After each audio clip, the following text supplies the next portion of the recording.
Alright, hopefully by now you've established a good workstation at home, a place to do your work that has good seating, some natural light, and you're staying healthy by standing up, getting some exercise once in a while. This is my workstation behind me. I've got a couple of screens, and I'm kind of stuck in here designing curriculum that works online and also reading the work that you guys send back to me and communicating with you. So this is working for now. It's not ideal, but we are stuck this way until at least into May. I want to add something to what we're doing, and I want to add something that will hopefully get you away from your screens and doing things, because in my science classroom I like to have some hands-on experiments, and that's what's really missing in this type of curriculum. So the rest of the video is examples that myself and our family do to stay sane during this time. Some little projects that fit in one of two categories. We either try to learn something new, or we try to make a contribution to the community, sometimes both. So watch the rest of the video. Hopefully it gives you some ideas about a project that I'd like you to take on that either teaches you something new or gives something back to the community that you're in. They're a great way to stay healthy, and they can help with your mental health and your physical health, which can be an issue when you're sitting too long looking at screens and sitting in a chair like this one. All right. Hey, I'm standing on the trail that runs along the creek in Smithville, and this trail was built by a whole bunch of students in geography class a few years ago. I'm sure they could tell you, or Mrs. Van Duel could tell you more about it.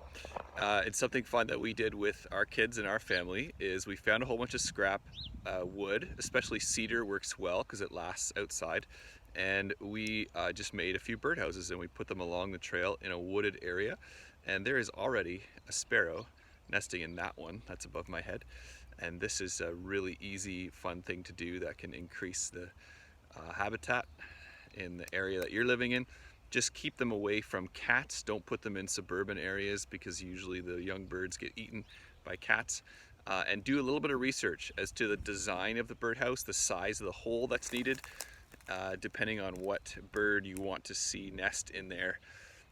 Different holes are needed for different species. So we painted a mural on it. We mounted it as high as we could, and we've already got a sparrow nesting in this one. And then there's another one across the trail over there. Another cool idea for you if you have a few basic tools at home and you can find some scrap wood, that's something fun. So enjoy. Hey, in a normal year, physics would be doing rocket design, build, and launch project. This is definitely another great option for you to choose. All of these rockets that you see here were built by students in the past. Any of them can be built either from scratch using your own materials, which would be quite challenging, or you can just buy a kit online and put them together. Software to design a rocket is available at Open Rocket, and you can search for that program, download it on a personal computer, or you can ask me to have it installed on your school computer. You can order any of these kits online. This one would cost about $10 or $12 and about $3 to launch. This one would be more like $20 to $30 and closer to $4 or $5 for the motor to launch it. Something like this, a 4 or 5 foot rocket, is pretty impressive. You need a little more technical skills to put it together. The kits are available though for about $100, and the motor to launch it would cost about $20 to $30. You need a lot of space to launch something like this, and definitely permission from your parents to do it. There are things that can go wrong, so don't attempt something this size unless you have some experience with rockets. All right, here's another great idea for a project. Now, this is an impressive mural that was just finished by a grade 12 student in the science room, room 205. This took about, I would say, over 50 hours of work. So this is larger than a normal project, but you get the idea. If you're into painting and art and design, a mural or at least a painting would be a really, really cool project idea. Check that out. All right, here's another idea for a project. We are taking apart this little piggy because it stopped squeaking. The batteries were fine. We tested them with a multimeter, and what we found was a little break in in the circuit here, and there's a little break in the soldering right here. So we did a little bit of research online, and it takes a bit of skills to know how to solder, but it's actually not that tricky. You have to have these tools around the house, so this project isn't for everyone. But if you have a multimeter and a toy that's not working, or even if it is working, that one disappeared, then give it a try. Take something apart, see if you can solder. You don't have much to lose if it's broken.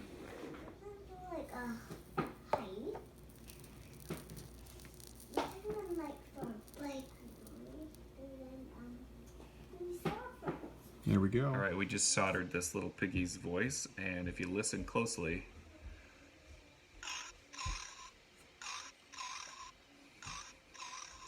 that's a pretty weak oink, but it works.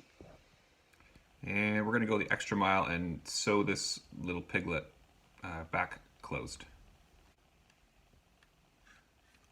It's like a doggy. What doggy? Like the doggy I sewed. Okay. Sure.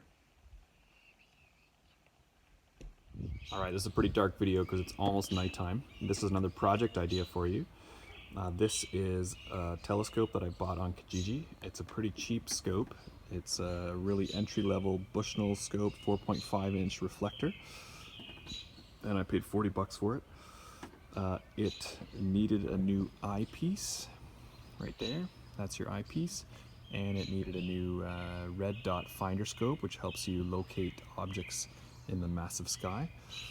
I knew nothing about telescopes, but I just joined a Facebook group and started asking questions and just did some reading. So it's just shows you an example of how quickly you can learn stuff if you want to. And we're gonna try to look at the moon. It is focused on the moon right now. I don't know if this is gonna work during a video. There we go. So you can actually see craters. And there she is, the moon. Check it out.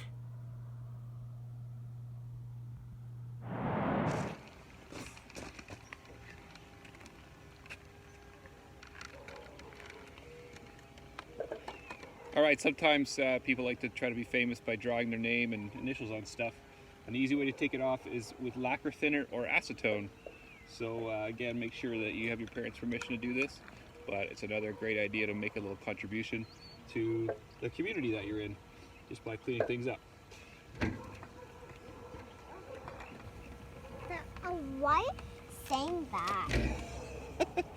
Making a little video to show other people how to do some things while they're stuck at home. Look at that. Cleaning. Still more. Thanks.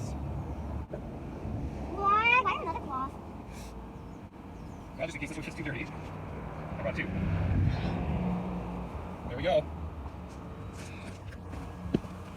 All right, here's another idea for a project. This one fits in the biology category and ecology specifically. I'm doing this with my family. It's kind of fun to do at home. What I've done here is gathered some milkweed seeds, and we had milkweed growing in our backyard last year, so I picked out the pods. And here's what the pods look like. You'll have to look up what the plant looks like since all of them are dead and dry right now, but you should be able to find these in most ditches. They may have fallen down below the plant, but you're probably familiar with what a milkweed pod and seed looks like. That's your starting material right there. So you can pick those apart, pick that brown seed off until you have 100 or so or more seeds. How you germinate these, what I've read, is it's best to soak them in water for about a day first. I started some on March 12th, and I have some growing already. So these things are pretty tricky to germinate, actually. But once they've soaked for a day, what you're gonna do is spread them out on a wet paper towel, and you can wet it just by misting, like that. Don't put them underwater, but just keep them moist, and you can put them in a Tupperware container with a clear lid on it, or an old takeout container like this thing. Once the leaves break free from the seed, then move them over to a potting tray, something like this. Some of you will have access to greenhouse material, which is pretty handy. And I've got about 10 or 11 seedlings already on the way.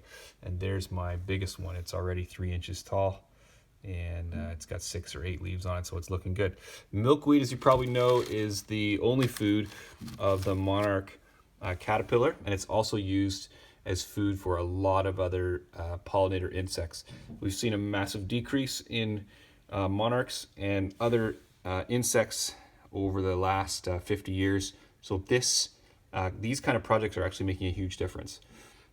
You can plant these things in your garden at home, or you can give them away for people in your community. Hey, I'm at the end of one of the culverts. This is where the storm drains end. Every storm drain, of course, ends in a ditch or a creek, and then the creek goes out to the lake, and the lake goes out to the ocean. Well, anything that drops in the street, of course, ends up going down the storm drain. So you can see all kinds of plastic and cardboard and paper litter that gets dumped out here. We've got pool noodles and pop cans and raspberry containers and newspapers, and all of that is going to go in the creek, and that's not good for wildlife, and it's not good for us. I've read somewhere that we eat about 5 grams of plastic every week. Now that's about a handful of plastic, because all this stuff gets broken up. The sun breaks it down, which sounds like a good thing, but it just goes into smaller pieces. It gets taken up by the food chain, and then eventually we eat it, or animals eat it, and sometimes we eat animals. So here's a great idea if you have time to get outside and pick some of this stuff up. Wear gloves, gloves that you can throw in the wash right away, or disposable gloves, or even better if you could use a grabber. And these are kind of handy. They make life a little bit easier, and they're a lot faster to clean stuff up. You can sort the garbage to figure out where it all came from, and take a picture, send it to me, or put it up on social media, and it can inspire other people to do the same. So another cool idea.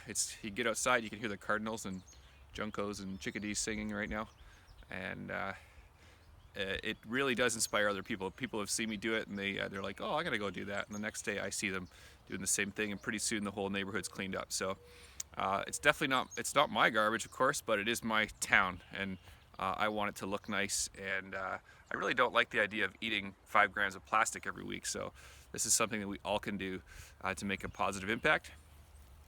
Get out there and give it a try. Hey, this is another super nerdy little project that you can do. It's easy for anyone to do at any age. My dad used to do this, and he's 85. You can do it if you're 5 years old. Along the sidewalk, the maple keys or any tree seed will fall into the crack in the sidewalk, and in the spring this is a perfect little germination trough. So you'll see thousands of little tree seedlings that look just like that. And you can really easily pull them out. If you're careful, you can get enough of the root that you can put it in your own pot, and you can grow 5 or 10 or 100 of these at home. And if you want to find out what kind of tree it is, you can wait, of course, for the leaves to come out, or just look around. And I think this is from the red maple that's right behind me here. That's a guess, but you can check with PlantNet, which is an app that you can take a picture of the tree bark or the leaf or the seed or whatever, and it'll take a pretty good guess on what kind of tree that is. So here's 10 little trees. These are probably red maples, and you can put them in some pots with good soil. The bigger the pot is, the better, so it doesn't dry out. Don't put it in a tiny pot, or it just dries out right away, and it'll overgrow that pot really quickly. If you get enough of the root, so a good 3-4 inches of root, then it will take off and grow really quickly. Keep it in the shade in a cool place for a bit till it gets bigger, and then you got yourself a tree, and maybe you can plant it, and your kids will play in it one day. All right, hopefully one of those ideas inspired you, or you might just say, my interests lie in a totally different area, I'm gonna try this, and that would be totally fine too. The idea here is to get outside, get off your screens, and to learn something new or make a contribution to your community. Those are 2 great ways to fight off mental health issues and to keep physically and mentally active. And that can be an important issue while we're stuck indoors doing online learning during this time.